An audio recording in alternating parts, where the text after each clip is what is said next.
Okay, so before I jump into the presentation, I should probably tell you a bit about who I am and where I'm from.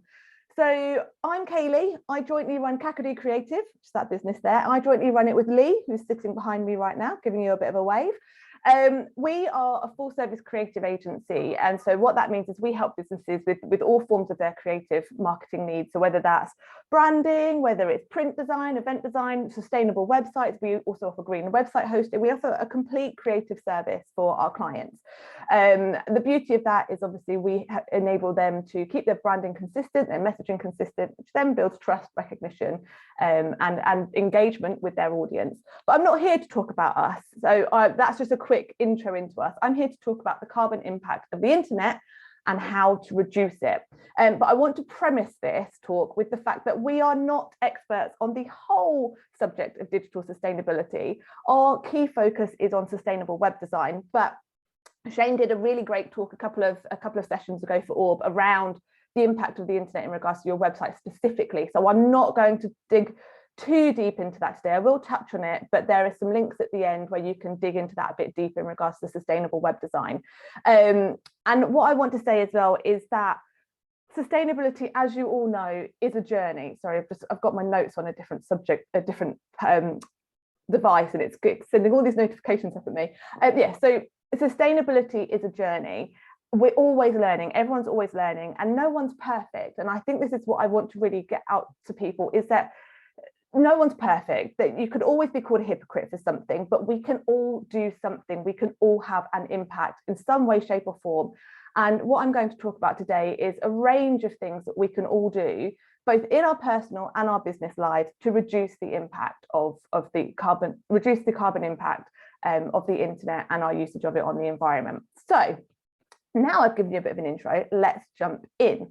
So I'm going to start with the dirty truth about the internet. So there is a few statistics here that I want to share.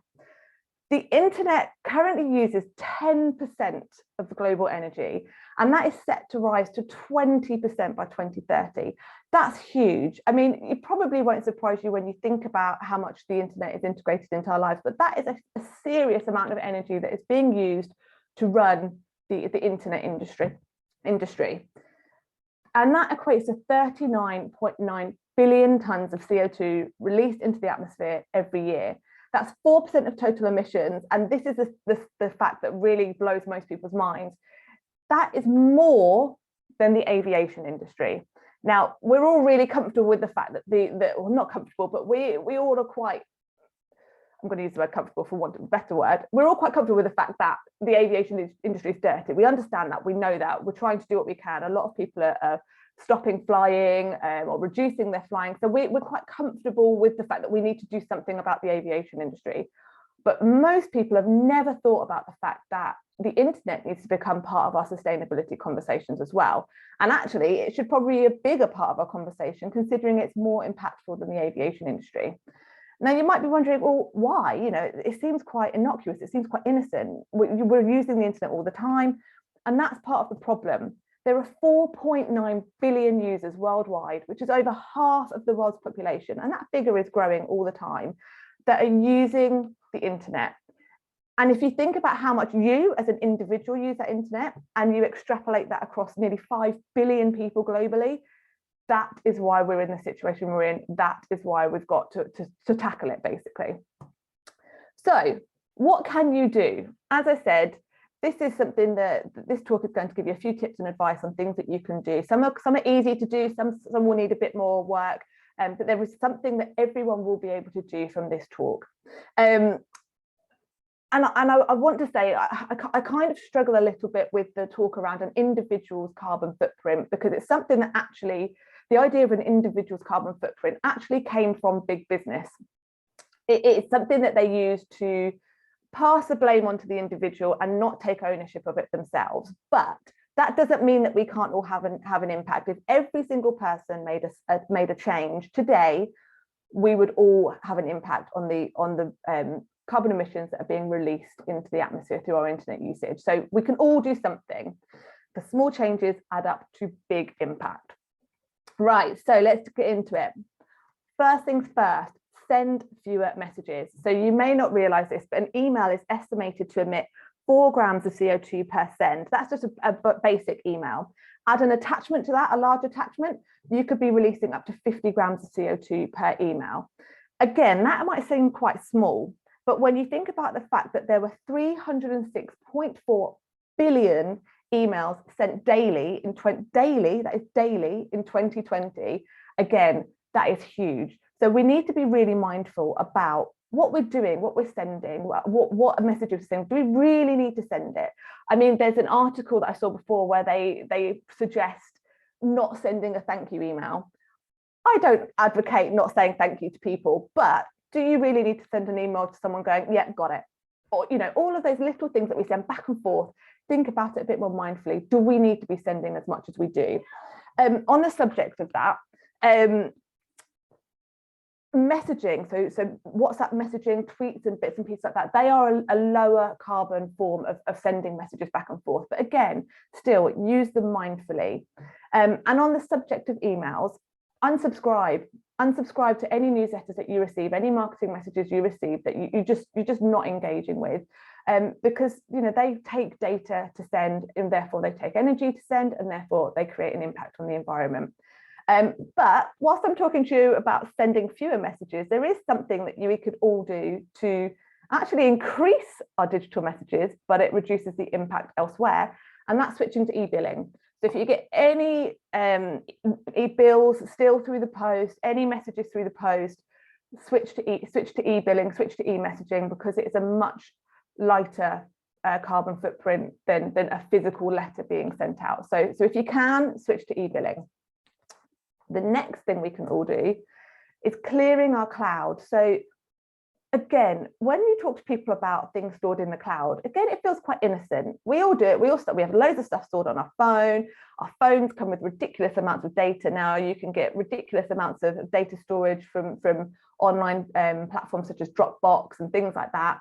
But these files aren't stored in a cloud. They're not up there floating around. They have to be physically stored on a piece of technology. And what that is stored on are servers. Now, servers are massive machines that store all of the data. And because they're massive machines, they need a lot of energy to run. And if you've ever seen anything around a data center, so the places where all of your files are stored in the cloud, they are huge industrial warehouses full of these servers. Now, if you think about how hot your computer gets when it's doing a lot of processing, now imagine a room the size of a large farm filled with massive computers, and then think about the heat and the energy that's being used and created in that environment. Now we need to cool that stuff down. So then we're using air conditioning to keep everything climate controlled. So they're really, really energy intensive areas of things needed to store this data. So the less we can store, the cleaner we can keep our data, the less servers we need, the less energy we need. We don't need to climate control as much. We don't need as much land either to house all of these data centers. So if you can, take some time, clear your cloud, clear the stuff that you've got stored, and have a bit of a data spring clean. Next is greener search. So you may not realize this, but a Google search will emit between 0.2 and 7 grams of CO2 per search. Again, like email, that doesn't sound a lot, but there are 40,000 searches on Google every single second. That's every single second. That is incredible. So we're not going to stop searching on the internet, let's be honest, but there is a way we can do it much more mindfully. And that's by switching our search engine to Ecosia. So you may not have realized this, it works exactly the same as Google. It's a really great search engine. But what they do is, as you can see on my screen, this is a screenshot I took of it yesterday. As part of their business model, they plant trees for every search. And how that works is when you search on Ecosia, they have adverts, just like on Google, you've got your ad listings. They've got the same situation. And what they do is they use the funding from their ads, and instead of putting it into big cap corporate pockets and paying out dividends and all the rest of it, they use it to plant trees in initiatives all over the globe. They're really open and honest about what they're doing. You can go onto their site and you can see some of the programs that they're doing, the action that they've taken. So really, really simple thing. If we all switch to Ecosia, we then put our ad revenue through our searches, through Google, through search engine, into Ecosia. We plant trees, we reforest everything, we create new habitats, and it's a win-win. Next, switch off your video. So I alluded to this earlier on. So the shift to online meetings is brilliant. It is brilliant. Yes, it means we're using the internet more, but a study found that a 5-hour video meeting generated just 7% of the emissions an in-person meeting would have generated. So if you think about the fact that you've got to travel there, and multiple people may need to travel there, the transport you've used to get there, actually staying in one room, going online, you're done. You've saved so many emissions. But we can go further. So there was a study by the Purdue University that found that if you switch off your video on online meetings, on conferences, for example, you can reduce your carbon emissions by a further 96%. So there's still more we can do. So if you've still got your video on right now, switch it off. You don't need to be on video right now. I'm the only one that you need to see. Switch your video off. Let's save another 96% of CO2. And while we're on the subject of video, one of the biggest things that are impacting the climate through our internet usage is streaming. So I think it was something like Netflix uses, it's around a third of all energy through the internet. So the internet demand that we put onto the electric system, a third of that is coming from Netflix alone. It's just insane. So think about it. Do you need to sit there streaming mindlessly whilst you're maybe on your phone, or you've got it on in the background while you're cooking dinner, anything like that? You know, think about it much more mindfully when you're using these things, these streaming services. Are you really watching them, or are they just on? If they're just on, switch them off. It will have a really big impact. And it's such a simple thing that we can all do. Next is using dark or night mode. So this is something that was quite interesting, actually. I found this really interesting when we discovered this. And it makes a lot of sense in that bright colours use more energy to generate on the screen. So if you think about how much power is going to be needed to generate this white block on my screen here versus this dark bit here, it starts to make sense. But what I found even more interesting is that different colours need more power to generate. So blue, to generate the colour blue, uses roughly 25% more energy than a red or green colour. And black is the least energy intensive. So as well as going on to dark or night mode on our devices being good for our eyes, it's also good for the environment. So switch your devices to dark or night mode and you're saving a load of power that way and a load of carbon emissions that way. Next, use renewable energy. Now, this is quite a tricky one to be talking to you about right now, because obviously the energy industry is in crisis. Energy bills are going through the roof. It's a scary time. People are already struggling to afford their energy bills, from the likes of the big six who aren't hugely pro on renewable. But if you are in a position and you are able to switch to a renewable energy provider, do it. It is one of the biggest things that you can do. The more demand we put into the renewable energy sector, the more investment that will go into it, the quicker we can transition our energy sector into renewable energy.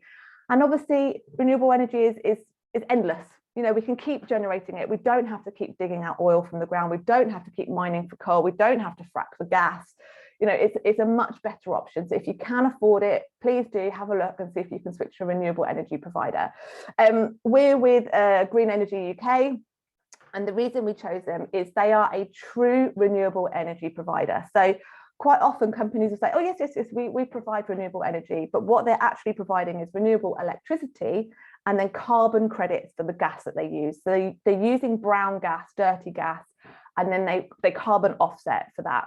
Whereas the likes of Green Energy UK, Ecotricity, and there's another, their gas comes from renewable sources. So Green Energy UK and Ecotricity use things like they use the methane that's released from composting, from animal waste, from things like that, things that we've got that are breaking down naturally. They capture the gas and then they use that to power our homes.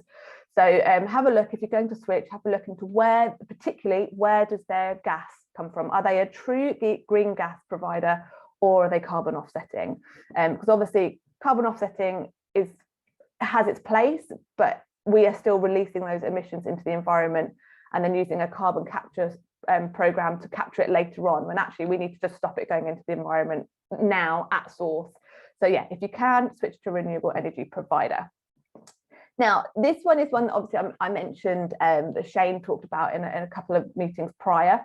So I'm not going to dwell on this too much. It's actually the area that we are most knowledgeable in. It's one of our specialities, is building sustainable websites. This screenshot here is of a test that we did on one of the pages of a site that we recently finished. So as you can see, incredibly clean website. And it's something that we can all do. Now, I could do a whole presentation on sustainable web design.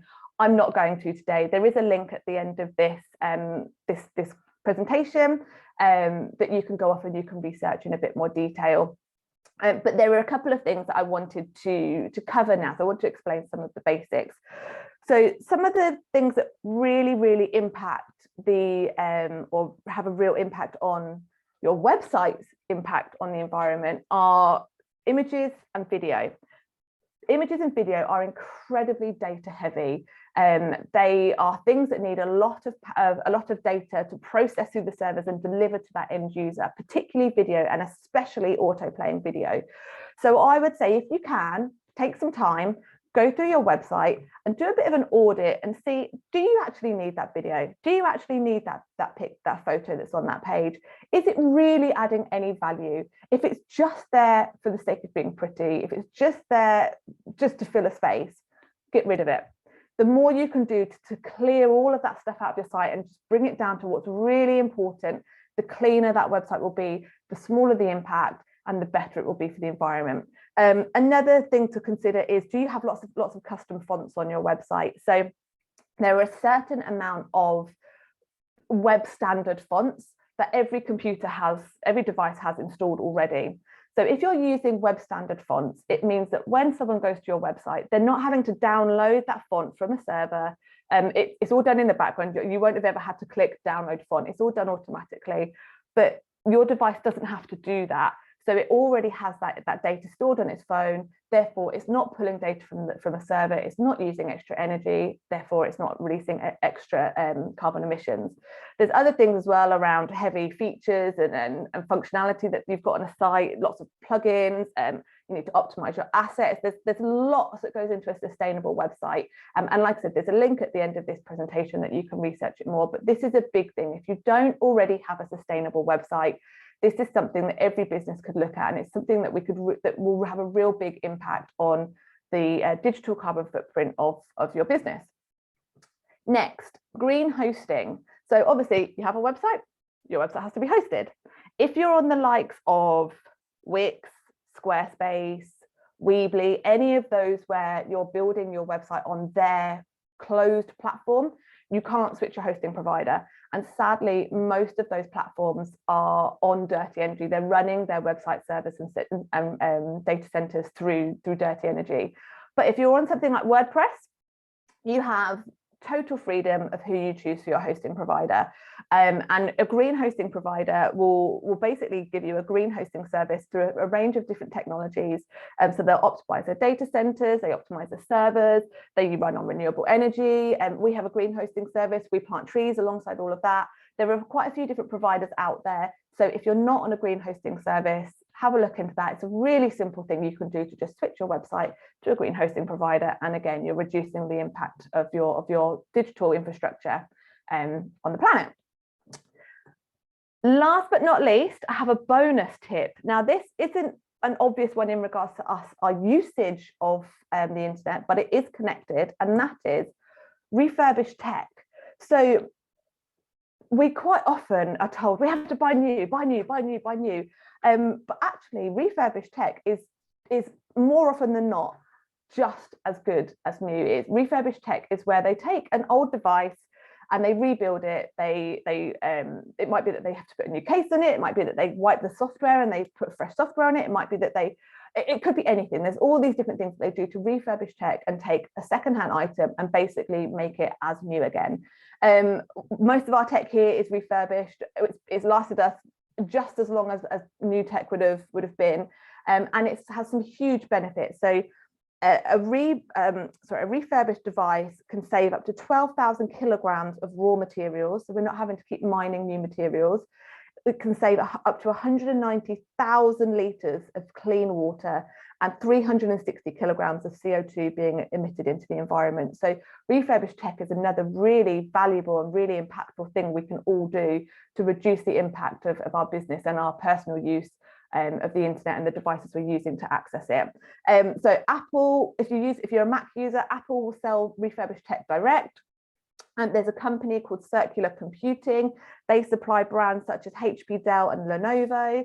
And they also come with a 12-month warranty. I'm fairly certain Apple comes with a 12-month warranty as well. Or there's quite a lot of other companies popping up that are selling refurbished tech, or you can go onto the likes of eBay and there are refurbished tech sellers. So that's another big thing that we can all do to reduce the impact both at home and in business on the environment. So this is a page of useful links. This is a time for you to take a quick screen grab so you can have a look at these at a later time. I wanted to just give you a bit of a give you a bit of an idea of what these are. So if you're wanting to understand the carbon footprint of your business, there are a couple of things that you can do to understand the digital impact that your business has got. And one of these is there's a Microsoft emissions impact dashboard. So if you're using Microsoft 365, there is an app that you can add into your system that monitors and calculates the carbon footprint, the carbon impact of your usage of your digital cloud devices. It's the same with Google. If you're using G Suite, they've got a Google Carbon Sense suite. Again, the same thing. They'll monitor your carbon emissions from when you're using those platforms. So these are a couple to have a look at. As I said at the beginning, we're not experts on all of this, but we do have contacts that can help you to get these things set up, particularly Microsoft. We've got a brilliant company that we work with in regards to the Microsoft side of things. So if you are wanting to investigate this, drop me a line and I can connect you up with the relevant people on that. Obviously, we've got Shane in the room, Shane from Eco-Friendly Web Alliance. So as he mentioned, obviously they've got an auditing service and an accreditation service to accredit your website as a sustainable and eco-friendly website. So make sure you do go and check out their website there. We also offer I should say Kakadu Creative. We also offer a free website audit. So we look at your websites in regards to not just sustainability, but user experience, optimization, the design, we come at it from all different angles, and we send you a video back to give you some hints and tips and advice on what you can do to improve your website. This is the link to find out more about sustainable web design, and this is the link if you wanted to check out our green website hosting service in case you're looking into moving your site to a green website, a green hosting provider. And last but not least, I'd be remiss if I didn't put this on here. So if you want to talk more about sustainable websites, please do get in touch. I'm more than happy to have a conversation. My details are on the screen there. And that's it. I'm going to stop sharing, stop recording, and then we'll go into a Q&A.